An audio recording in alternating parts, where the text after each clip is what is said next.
Hey there, it's BoardGameDave, and this is my girlfriend, Hannah. Yes, and today we are reviewing a game called Tiny Towns.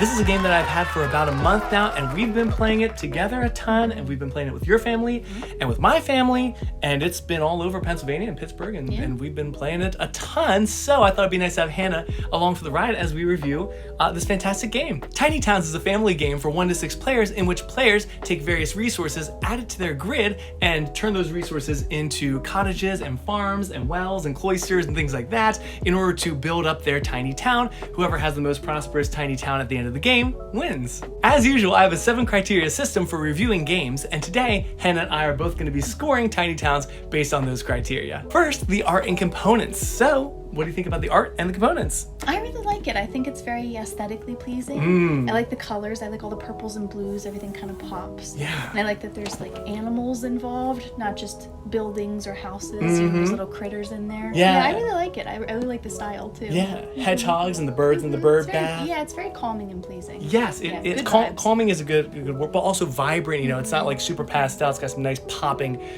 colors, the teals, the greens, the reds. Yeah, I like the colors a lot. And then component-wise, of course, there's the little resource cubes, which are, you know, fine, but it's got the little hammer, it's got the buildings themselves, I think, are super nice. You have the little cottages and the factories where the cubes sit inside. It's very satisfying. So, art and components on a scale of 1 to 10, you'd give it a 9 out of 10. 9 out of 10. I agree, 9 out of 10. Second, complexity versus audience. So how well does the complexity, the weightiness of the game match with the intended audience? What do you think? I think it's perfect. I honestly, like 10 out of 10. I think so. Yeah. It says on here 14 plus. We were talking about it. We're thinking more like 12, maybe even 10.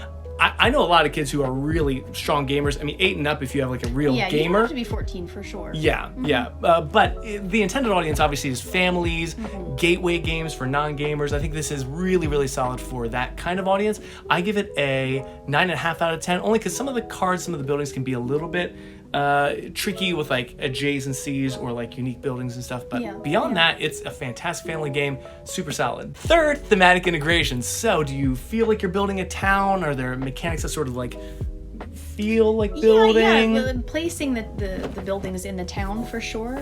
That makes sense. You know, I'm not really sure what other things you could be trying to organize that would be as fun as kind of building like your own little town. But right. As far as the choosing components to build the town, it makes sense for me to choose components that I would need to build the town, but not for other people to choose things for me necessarily. Right. So that's really the only thing that's kind of Yeah, collecting resources and turning them into buildings is like super straightforward, but like somebody else calling wood and then everyone has to take wood thematically, that's like super random. So is it thematically, how strong is the tie-in thematically, you'd say?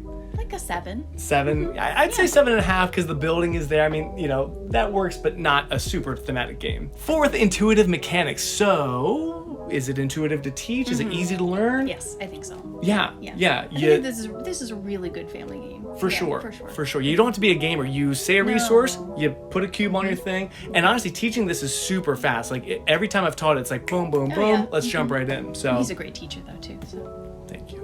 1 to 10? 10 out of 10. 10 out of 10 for intuitive mechanics, I agree. Fifth, replayability. So what do you think about variability, replayability? Honestly, every time we play this game, I have a different strategy. And I think that's because of the monuments. Yes.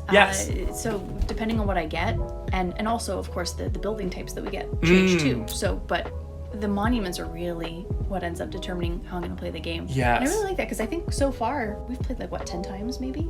Yeah. I have at least. Yeah. And every single time I think I've gotten a different monument. Right, yeah. I don't know how many there are on the deck. There's a ton of monuments. Yeah, so I really like that part. Yeah, each game you get 2 and you get to pick 1. And honestly, like it's such a game-breaking thing that like you are going to follow that strategy, you know, without fail typically.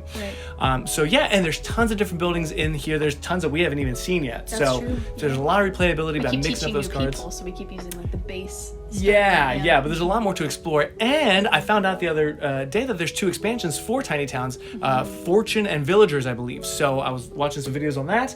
Love to get a hold of that, kind of increase the replayability. So replayability, we're thinking 10 out of 10. 10 out of 10. I say 9 out of 10 just because I'm a harsher critic, but yeah, lots of replayability, really good stuff. Sixth, the length and fun factor. So what do you think about the length? Is it fun all the way through the game? Oh yeah, definitely. I mean, it ends a little bit too soon for me. Yeah. I think, though. I always wish every time I play this game, I always wish there's just one extra row. Yes. Because I could do everything I want to do. Right. And I never feel like I have enough time to do everything I want to do. So there's just like that tiny bit of frustration. Yeah. You know, towards the end of the game, especially. For me, I think it's a perfect length. I love games where you sit down, you teach it, you play it, you're done. Like 30 minutes in and out. Solo play is super fast. Length and fun factor, you say 9 out of 10. 9 out of 10. I say 9.5. I think it's great length, fun all the way through. And finally, cost versus value quotient. So MSRP, this is $40. You can find it on sale for $35 right about now.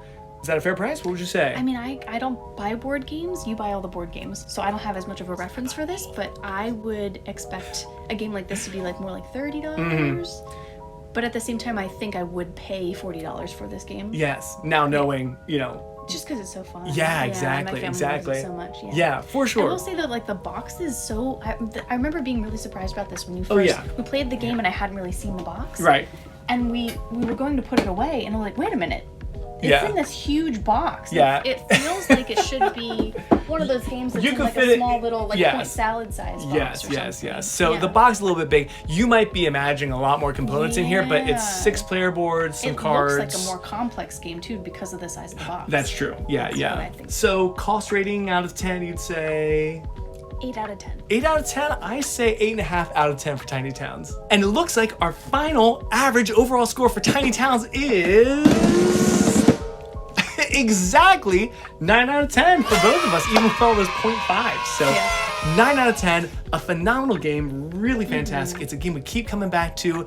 Everyone I've taught it to so far seems to really enjoy it. Oh, yeah. It's a game we'll be playing for many, many years to come, I'm sure. It's a solid game. Yeah. Highly recommend you check it out and get a copy if it seems like a game for you. You should. So, in the comments, let me know if you've played Tiny Towns. Let us know how Hannah did in her first board game review video.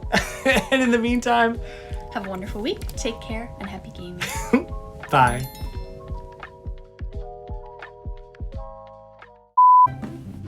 And take one. Marker. What do they say?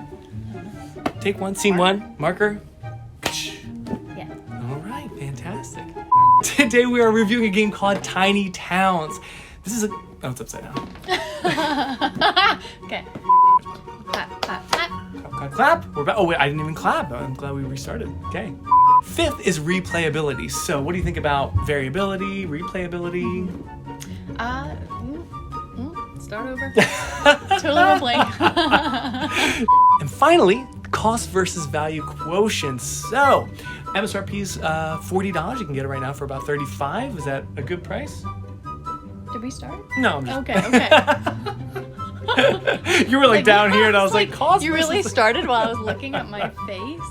What do you think, Stella? How did we do? Oh, I know. It's good. Mm-hmm.